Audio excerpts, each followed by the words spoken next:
দিনটা 10th December, ঠিক রাত্রির 12টা। 10 ডিসেম্বর আমার বার্থডে। আর এই বার্থডেটা খুব স্পেশাল বিকজ এই বার্থডেতে আমার বড় মাসি, মামা, মামি, বোন সবাই এসেছে। তো ওরা রাত্রির 12টায় আমাকে আমার বার্থডে সারপ্রাইজ দিয়েছে। আর আমার না সারপ্রাইজ পেতে খুব ভালো লাগে। আর সাথে ওরা আমাকে এই সুন্দর ফুলটা গিফট করে।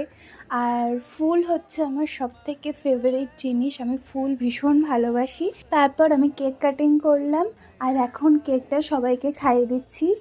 আর আমার এই সুন্দর মুহূর্তটার জন্য সবাইকে অনেক অনেক ধন্যবাদ। আমি খুব খুশি। আর সবাই আমাকে আশীর্বাদ করো আমি জীবনে যেন বড় হতে পারি। অ্যান্ড জানো তো, রাত্রি 12:30টার সময় আমরা কেক খাচ্ছিলাম, এই নিয়ে প্রচুর হাসাহাসি হচ্ছিল। দেখা হচ্ছে বার্থডে দিনে ব্লগ নিয়ে, তার জন্য প্লিজ সাবস্ক্রাইব মাই চ্যানেল।